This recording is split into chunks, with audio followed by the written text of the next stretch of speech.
Hello friends, welcome to your channel MPRM. आशा करती हूँ कि आप सभी स्वस्थ होंगे, निरंतर अपने एग्जाम की तैयारी कर रहे होंगे। हम पढ़ रहे थे यूजीसी नेट इतिहास के प्रीवियस ईयर के क्वेश्चंस, जिसको हम यूथ कॉम्पिटेटिव टाइम्स की बुक से कंप्लीट कर रहे हैं। तो चलिए स्टार्ट करते हैं। यदि फ्रेंड्स आप हमारे चैनल पर नए हैं, अभी तक चैनल सब्सक्राइब नहीं किया है, तो प्लीज यदि आपको हमारा वीडियो थोड़ा सा भी यूजफुल लगता है तो वीडियो को लाइक कीजिए, कमेंट कीजिए, चैनल को सब्सक्राइब कीजिए और अपने प्यारे प्यारे फ्रेंड्स के साथ वीडियो को शेयर कीजिए। और यदि आप चाहते हैं कि मैं कोई और बुक पहले कंप्लीट कराऊं तो प्लीज कमेंट कर दीजिए आप मुझे उस बुक का नाम। मैं पूरी कोशिश करूंगी उस बुक को पहले कंप्लीट कराने की। और यदि आप चाहते हैं कि मैं इस बुक के सारे वीडियो आपको एक साथ दे दूं, तब भी आप मुझे कमेंट कर दीजिए। मैं आपको इस बुक की लिंक, पीडीएफ और जो वीडियो वगैरह है वो सब आपको कमेंट कर दूंगी। चलिए स्टार्ट करते हैं। आज हमारा टॉपिक है क्रांतिकारी आंदोलन एवं विद्रोह। इससे संबंधित हम प्रश्न सॉल्व करते हैं। किसने न्यू लेम्स फॉर ओल्ड शीर्षक से लेखकों की एक श्रृंखला प्रकाशित की, जहां नरमपंथी राजनीति की आलोचना प्रस्तुत की गई थी? तो इनका नाम है अरविंदो घोष। इनका संबंध किससे है? गरम दल से है। अरविंदो घोष के द्वारा 1893 में न्यू लेम्स फॉर ओल्ड शीर्षक से लेखों की एक श्रृंखला प्रकाशित की गई, जहां नरमपंथी राजनीति की आलोचना प्रस्तुत की गई थी। नेक्स्ट आते हैं विशेष तथ्य में लेखक और उनके समाचार पत्र। Aurobindo Ghosh Vande Mataram, Karmayogi, essays on Gita, essays on Gita, divine life आत्मकथा इनकी है। तो अरविंद घोष के द्वारा लिखी गई है, मतलब इन्होंने घोष करके बोला है वंदे मातरम, कर्म से बोला है, एसेज ऑन गीता लिखा है, डिवाइन लाइफ हो गई। तो इन्हें कर्मयोगी बने, एसेज ऑन गीता लिखा और इनकी लाइफ क्या हो गई? डिवाइन हो गई। तो डिवाइन लाइफ इनके द्वारा लिखी गई, अरविंद घोष के द्वारा लिखी गई है। नेक्स्ट आते हैं लाला लाजपत राय, इनके द्वारा लिखी गई है पंजाबी, वंदे मातरम, द पीपल और पत्रिका का संपादन इनके द्वारा किया गया है। तो कौन से? लाला लाजपत राय, लाला है भैया, पंजाबी, पंजाब से आते हैं, वंदे मातरम बोलते हैं और अपने पीपल्स के सामने द पीपल के संस्थापक रहे हैं। नेक्स्ट आते हैं बाल गंगाधर तिलक, मराठा और केसी जैसी पत्रिकाओं का संपादन किया है। गीता रहस्य, architect Holmes of the Aryans किसके द्वारा लिखी गई? बाल गंगाधर तिलक के द्वारा लिखी गई है। तिलक मराठा करते हैं केशरी का, तो केशरी तिलक करते हैं मराठा, तो मराठा और केशरी जो पत्रिका है इनका संपादन किया है बाल गंगाधर तिलक ने। गीता का रहस्य बताया है और architect Holmes of the Aryans पुस्तक लिखी गई बाल गंगाधर तिलक के द्वारा।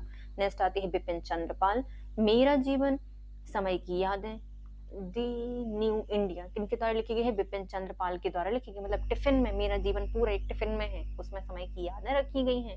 The new India, new India के लिए हमारी थोड़ी सी यादें हैं। तो मेरा जीवन, समय की यादें और the new India Bipin Chandrapal के द्वारा ये पुस्तकें लिखी गई हैं।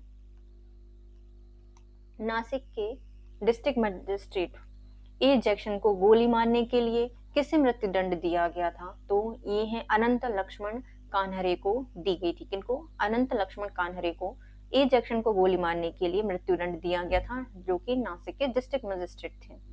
नासिक के डिस्ट्रिक्ट मजिस्ट्रेट ए जैक्सन को गोली मारने के कारण अनंत लक्ष्मण कान्हरे को मृत्यु दंड दिया गया था। विशेष तथ्य के अंतर्गत आते हैं इंडिया होम्स के सदस्य मदन लाल ढींगरा ने 1 जुलाई 1909 को भारत सचिव के राजनीतिक सलाहकार विलियम्स कर्जन वायली को गोली मारकर हत्या की थी। शीघ्र ही ढींगरा को फांसी पर लटका दिया गया था।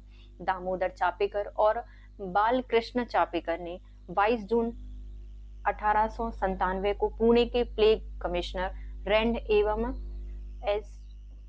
एस्टर को गोली मारकर भारत में क्रांतिकारी आतंकवादी गतिविधियों की नींव डाली। कालांतर में चापेकर बंधुओं को भी फांसी की सजा दी गई थी।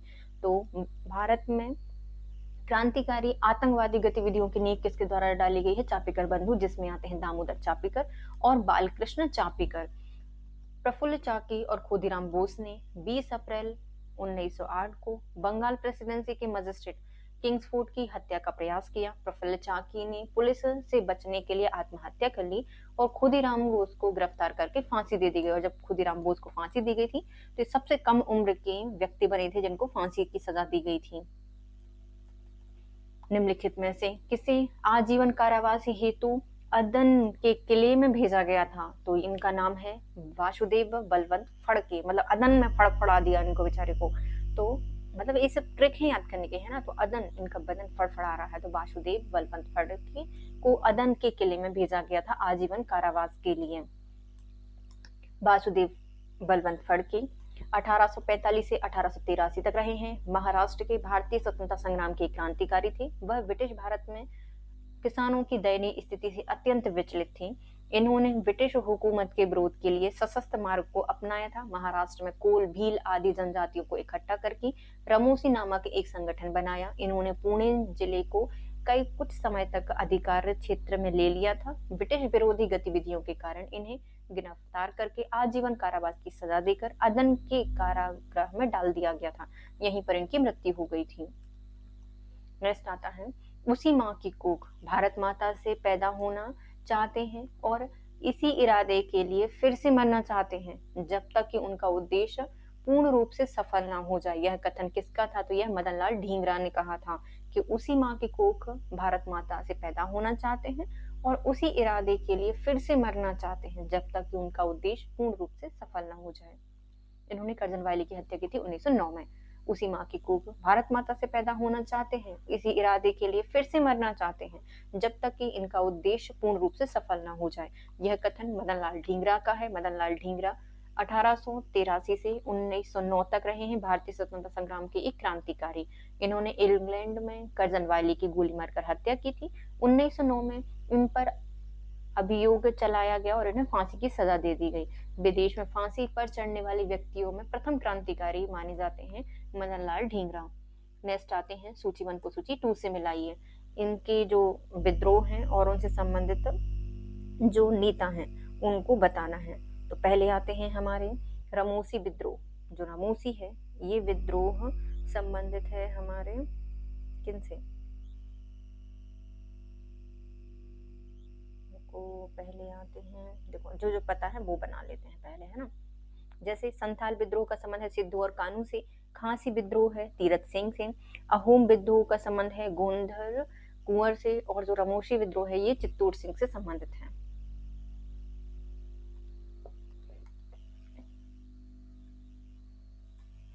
पहले जो मिल जाए उसको बना लें। तो विद्रोह और उनसे संबंधित नेता, रमोशी विद्रोह चित्तौड़ सिंह से संबंधित है। संथाल विद्रोह सिद्धू और कानू से संबंधित है। खांसी विद्रोह ये तीरथ सिंह से संबंधित है। और अहोम विद्रोह का संबंध है गोंधर कुंवर से। गदर नाम की एक साप्ताहिक पत्रिका का प्रकाशन सर्वप्रथम कब किया गया था? तो इसको 1 नवंबर 1913 को किया गया था। 1 नंबर की थी, 13 में आई थी।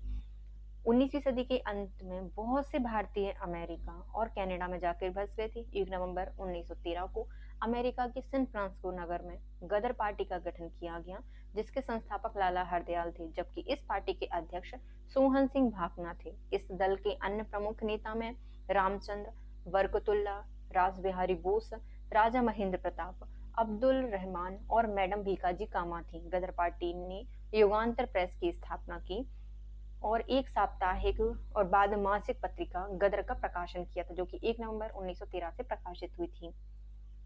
प्रसिद्ध क्रांतिकारी वसुदेव कोइला किस क्रांतिकारी संगठन के सदस्य थे? तो इनका संबंध है विद्युत वाहिनी से। तो आशुतोष, विद्युत आ जाती है, विद्युत वाहिनी से संबंधित है। प्रसिद्ध क्रांतिकारी आशुतोष कोइला विद्युत वाहिनी नामक क्रांतिकारी संगठन के सदस्य थे। बंगाल के मिदनापुर जिले के तामलुक में 17 दिसंबर 1942 को तामलुक जातीय सरकार की स्थापना की गई। सरकार ने सशस्त्र विद्युत वाहिनी का गठन किया। जातीय सरकार 1 सितंबर 1944 तक कायम रही थी। निम्नलिखित में से कौन कानपुर बोल्शेविक षड्यंत्र कांड से संबंधित नहीं है? तो कानपुर में जो बोल्शेविक षड्यंत्र हुआ था उसमें एस.वी. घाटी का संबंध नहीं है, बल्कि एस.ए. डांगे थे, नलिनी गुप्ता थी और शौकत उस्मानी थे। लेकिन जो बी.एस. घाटे हैं इनका संबंध बोल्शेविक षड्यंत्र कांड से नहीं है। 17 मार्च 1924 को एस.ए. डांगे, एम.एन. रॉय, मुजफ्फर अहमद, नलिनी गुप्ता, शौकत उस्मानी, सिगार वेलू चेट्टियार, गुलाम हुसैन अन्य पर आरोप लगाया गया कि वे कम्युनिस्टों के रूप में ब्रिटिश भारत की संप्रभुता के राजा सम्राट को पूरी तरह से वंचित करने की मांग कर रहे थे। एक हिंसक क्रांति द्वारा भारत को साम्राज्यवादी ब्रिटेन से अलग करना, जिसे कानपुर बोल्शेविक षड्यंत्र का मामला कहा जाता था। इस मामले में भारत में हिंसक क्रांति लाने की कमिंटन योजना कमिंटर योजना की ओर लोगों की रुचि को आकर्षित किया गया। अखबारों के पन्ने ने सनसनीखेज कम्युनिस्ट योजना की बौछार कर दी और लोगों ने पहली बार साम्यवाद और उनके सिद्धांतों एवं भारत में कम्युनिस्ट इंटरनेशनल के उद्देश्य के बारे में बड़े पैमाने पर सीखा।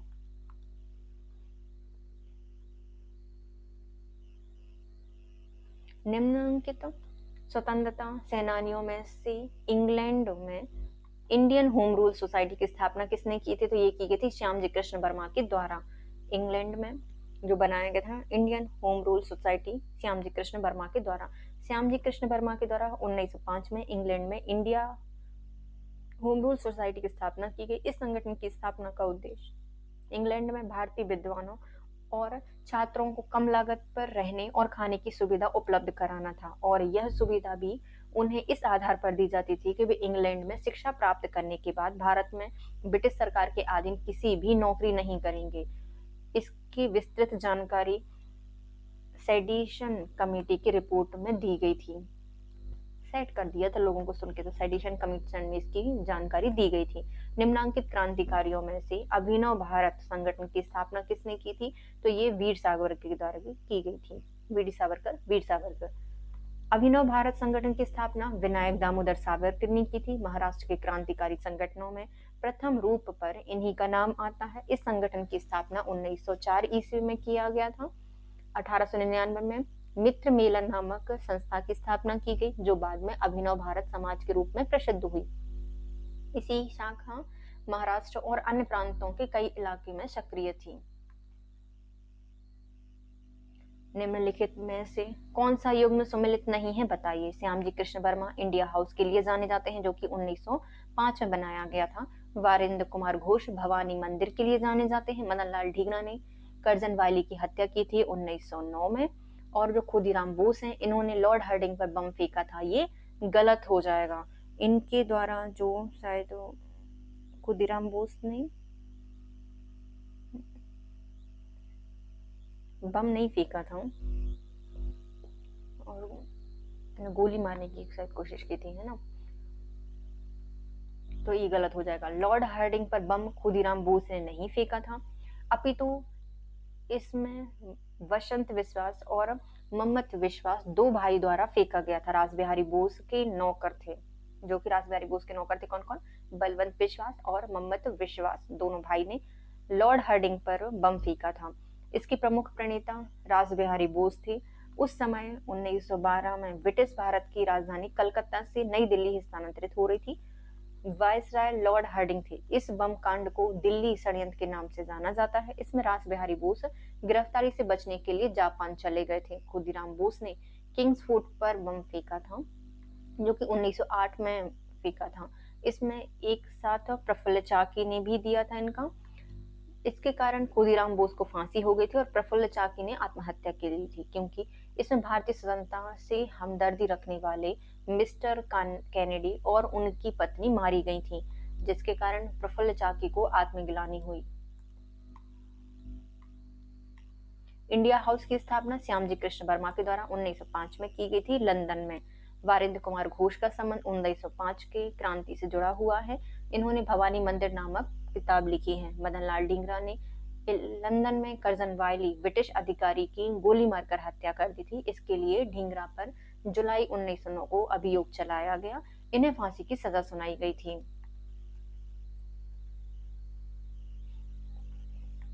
विदेश में भारतीय क्रांतिकारी और उनके समाचार पत्र में निम्नलिखित में से कौन सा युग्म सही नहीं है, बताइए। तारकनाथ दास का संबंध है सर्कुलर ए आजादी से। रामनाथ पुरी का संबंध है फ्री हिंदुस्तान से। सही है? नहीं है, ये दोनों भी सही नहीं है। श्यामजी कृष्ण वर्मा इंडिया सोशलिस्ट से संबंधित है, तो ये सही हो जाएगा। और जो इंद्रभूषण डे मजुमदार हैं, इनका संबंध है गैलिक अमेरिकन से, तो ये भी गलत हो जाएगा। कौन कौन से सही नहीं है?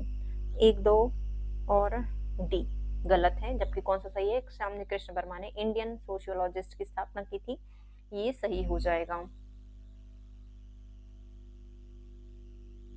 ये हैं फिर हिंदुस्तान तारकनाथ दास के द्वारा लिखा गया था।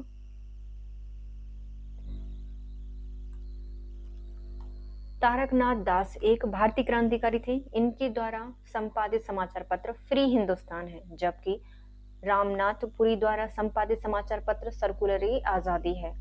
श्यामजी कृष्ण वर्मा द्वारा संपादित समाचार पत्र इंडियन सोशलॉजिस्ट है। हिंदू भूषण डे मजुमदार द्वारा लिखित अमेरिका थ्रू हिंदू आइज था, जबकि गैलिक अमेरिकन, जो कि 1903 से 1951 तक संयुक्त राज्य अमेरिका में प्रकाशित एक आयरिश राष्ट्रवादी समाचार पत्र था, जो जॉन डेवॉय के स्वामित्व वाले आयरिश राष्ट्र के साथ था। इसे 2021 में एक ऑनलाइन समाचार पत्र प्रकाशन के द्वारा फिर से शुरू कर दिया गया है। तो देखो, जो तारकनाथ दास हैं, इनके द्वारा लिखी गई है फ्री हिंदुस्तान। रामनाथ पुरी के द्वारा लिखी गई है सर्कुलर आजादी। श्यामजी कृष्ण वर्मा द्वारा इंडियन सोशियोलॉजिस्ट लिखा गया है, और इंदु भूषण डे मजुमदार के द्वारा अमेरिका थ्रू हिंदू आइड्स लिखा गया है। तो आभूषण इंडिया देखेंगे कैसे, तो अमेरिका थ्रू इंदू आइज लिखा गया है। इंद्रभूषण डे मजुमदार के द्वारा निम्नलिखित में से किसने कहा था कि सांप्रदायिकता भी उतना ही बड़ा शत्रु है जितना कि उपनिवेशवाद। ये भगत सिंह के द्वारा कहा गया था, सांप्रदायिकता उतना ही बड़ा शत्रु है जितना कि उपनिवेशवाद। यह कथन भगत सिंह का है। भारतीय क्रांतिकारी और स्वतंत्रता सेनानी भगत सिंह 1907 से 1931 तक भारत के एक महान क्रांतिकारी वीर थे।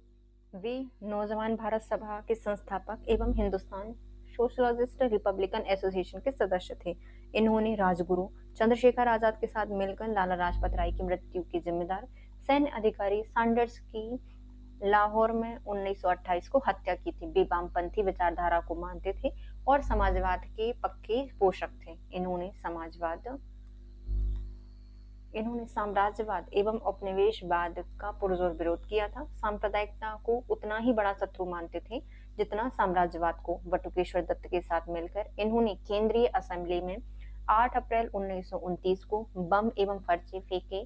परिणाम स्वरूप इन्हें गिरफ्तार करके 1931 को 23 मार्च में फांसी दे दी गई। राष्ट्रीयवादी गीत वंदे मातरम किस बांग्ला उपनिषद में निहित है, तो इसमें आनंद मठ में लिखा गया था इसको।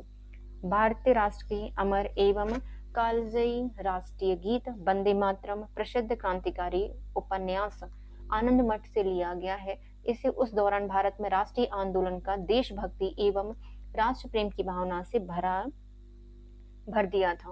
वंदे मातरम महामंत्र एक अमूढ़ ब्रह्मास्त्र था कि यह 127 वर्ष में देश में अपनी स्वप्नावस्था से जागकर एक जागृत राष्ट्र के रूप में परिवर्तित हो गया। इस उपन्यास के रचनाकार बंकिम चंद्र चटर्जी थे।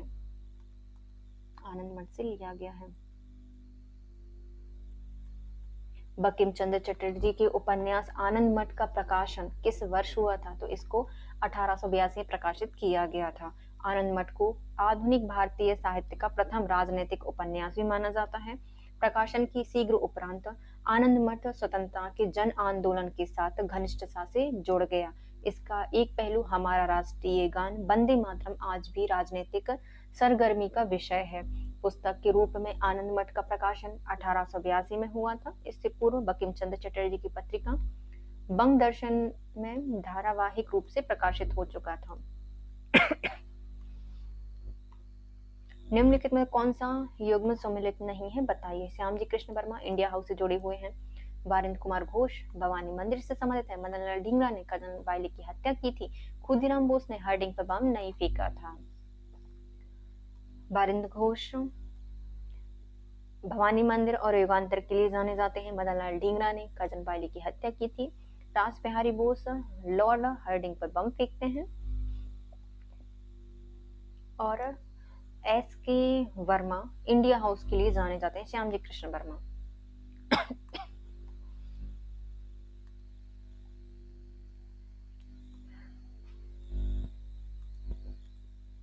किस देश में लाला हरदयाल ने गदर पक्ष की स्थापना की थी? जो गदर पक्ष है अमेरिका में स्थापित किया गया था। नवंबर 1913 को सैन फ्रांसिस्को अमेरिका में लाला हरदयाल, सोहन सिंह भाभना आदि ने मिलकर गदर पार्टी की स्थापना की थी। कामागाटो मारू क्या है? तो यह एक जापानी जलयान था। कामागाटो मारू कामागाटा मारू भाप शक्ति से चलने वाला एक जापानी समुद्री जहाज था, जिसे हांगकांग में रहने वाले बाबा गुरुदत्त सिंह ने किराए पर लिया था। जहाज में पंजाब के 376 लोगों को बैठाकर बाबा 4 मार्च 1914 को वैंकूवर के लिए रवाना हुए। 23 मई को वैंकूवर पहुंचे, परंतु वहां के शासन ने जहाज को लौटा दिया। निम्नलिखित में से कौन उग्रवादी नेता नहीं है? तो बिपिन चंद्रपाल, बाल गंगाधर तिलक और लाला लाजपत राय, ये उग्रवादी नेता थे। जबकि जो दादा भाई नौरोजी हैं, ये नरमपंथी से आते हैं। दादा भाई नौरोजी नरम दल के अग्रणी श्रेणी के नेता थे। लाला लाजपत राय भी गरम दल के नेता थे। बिपिन चंद्रपाल और बाल गंगाधर तिलक भी उग्र विचारधारा के प्रवर्तक थे। चाहते हैं गदर पार्टी का मुख्यालय कहाँ था? तो ये सैन फ्रांसिस्को में बना था। गदर पार्टी की स्थापना नवंबर 1913 को सैन फ्रांसिस्को में हुई थी। इसका मुख्यालय भी वहीं था। भारत के बाहर से संचालित होने वाले इस संस्था का उद्देश्य अंग्रेजों से भारत को आजाद कराने के लिए स्थापित किया गया था।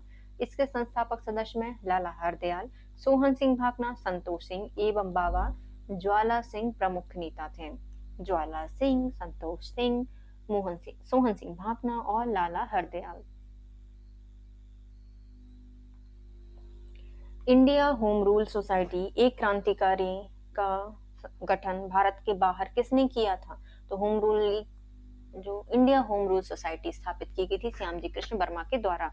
इंडिया होम रूल सोसाइटी 1905 में लंदन में स्थापित किया गया एक भारतीय संगठन था, जिसे ब्रिटिश भारत में स्वशासन के कारण को बढ़ावा देने की मांग की गई थी।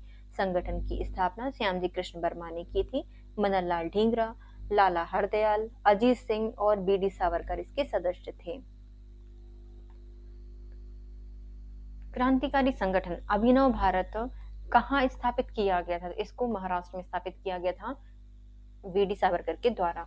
विनायक दामोदर सावरकर और गणेश सावरकर ने 1899 में नासिक में एक क्रांतिकारी गुप्त समाज मित्र मेला शुरू किया। 1904 में महाराष्ट्र के विभिन्न कस्बों से 200 सदस्यों की एक बैठक में विनायक दामोदर सावरकर ने इसका नाम अभिनव भारत रख दिया। विनायक जो वीडी सावरकर हैं, इनके क्रांतिकारी प्रचार के लिए 1 जुलाई 1909 को मननलाल ढींगरा ने भारतीय 1 जुलाई 1909 की शाम को मननलाल ढींगरा ने भारतीय छात्रों की बैठक में लेफ्टिनेंट कर्नल विलियम कर्जनवाली की हत्या कर दी। नासिक के जिले मजिस्ट्रेट AMT जैक्सन की 1909 में ही अंततः लक्ष्मण कान्हेरे द्वारा ऐतिहासिक नासिक षड्यंत्र केस में हत्या कर दी गई, जिसके उपरांत 1910 में विनायक दामोदर सावरकर को अंडमान की सेलुलर जेल में कैद कर लिया गया। उन क्रांतिकारियों को चुनिए जो कि 1930 के बाद सक्रिय रहे। जैसे कि 1930 के बाद कौन सक्रिय रहा था? सूरज सेन, ये धर्षणा के लिए जाने जाते हैं, लूट हुई थी। और कल्पना दत्त उसी के लिए जाने जाते हैं। ये राम प्रसाद बिस्मिल, ये 1930 के पहले ही नहीं थे। और ये भगवती चरण बोहरा, ये उनसे संबंधित है। भगत सिंह और इनकी पूरी पार्टी थी। तो ये 1930 के बाद सक्रिय नहीं रहे हैं। सूरज सेन या सूरसेन मास्टरदा के नाम से जाने जाते हैं। अनंत सिंह, अंबिका चक्रवर्ती, कल्पना दत्त, लौकीनाथ, प्रीतिलता वाडेकर, गणेश घोष, फकीर अहमद मीर, तनुमिया सत्तार आदि इंडियन रिपब्लिकन आर्मी IRA के सदस्य थे। इसकी स्थापना 1930 में चटगांव बंगाल में सूरसेन के द्वारा की गई थी। चटगांव को 12 जनवरी 1934 को फांसी दी गई थी सूरसेन को, और कल्पना दत्त को आजीवन कारावास की सजा सुनाई गई थी। Ram Prasad Bismil Hindustan republican association HRA October 1924 Kanpur के सदस्य थे। इन्हें काकोरी कांड 9 अगस्त 1925 के जुर्म में फांसी गोरखपुर जिले में दी गई थी। भगवती चरण Bohra Hindustan socialist Republican association HSRA 10 सितंबर 1928 को फिरोजशाह कोटला में दिल्ली में स्थापना की गई थी। इसके सदस्य थे ये द फिलॉसफी ऑफ द बम के लेखक भी थे। कौन? भगवती चरण बोहरा। और जो मास्टरदा हैं इन्होंने कल्पना दत्त, लौकीनाथ, प्रीतिलता वाडेकर, गणेश घोष, फकीर अहमद मीर, तनु मियां, सुतार आदि इंडियन रिपब्लिकन आर्मी IRA के सदस्य थे, जिसकी स्थापना 1930 में चटगांव में की गई थी सूरज सेन के द्वारा। मास्टरदा भी कहा जाता है इनको। 1930 के बाद फांसी दी गई थी। 1913 में Hindi association of the Pacific coast of America के अध्यक्ष कौन है? तो उनका नाम है Sohan Singh Bhakna. Hindu association of the Pacific coast of America के अध्यक्ष रहे हैं सोहन सिंह भाकना। 1913 में स्थापना की गई थी। 1913 में अमेरिका में गठित किया गया Hindi association of the Pacific coast of America. इसके अध्यक्ष सोहन सिंह भाकना थे। Lala Hardayal India home rule society के प्रमुख सदस्य थे। इन सोसाइटी का प्रमुख उद्देश्य भारत के लिए स्वशासन प्राप्त करना था।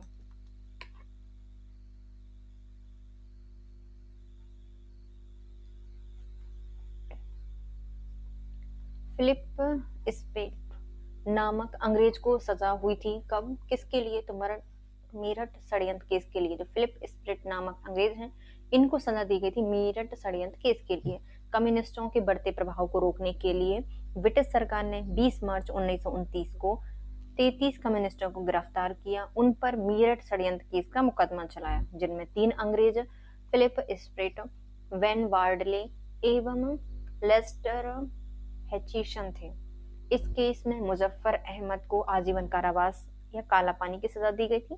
27 अभियुक्तों को सश्रम कठोर कारावास की सजा सुनाई गई थी। ध्यान मतलब है कि इन केस में अभियुक्तों की ओर से जवाहरलाल नेहरू, MA अंसारी, कैलाशनाथ काटजू और MC झांगला ने पैरवी की थी। कौन सा केस था? 3 अंग्रेज थे इसमें, फिलिप स्प्लिट, वैन वार्डले एवं लेस्टर हैचिसन।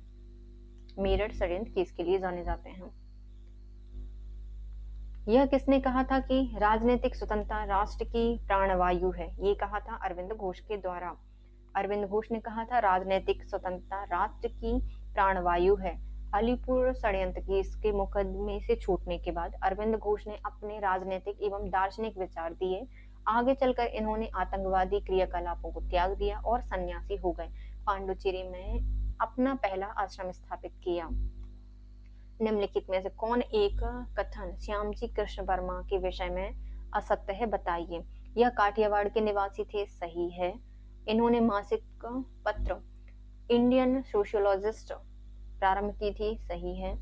भारतीय अभ्यर्थियों के लिए इन्होंने लंदन में एक छात्रावास स्थापित किया था, जिसे इंडिया हाउस कहा जाता था। 1905 में स्थापित किया था। ये भी सही है। वह गदर पत्र की संस्थापक थे। तो ये संपादक भी नहीं थे, संस्थापक भी नहीं थे, दोनों नहीं थे, तो ये गलत हो जाएगा। गदर पार्टी का संपादन लाला हरदयाल ने किया था, जो कि अंग्रेजी, उर्दू और पंजाबी में एक साथ होता था।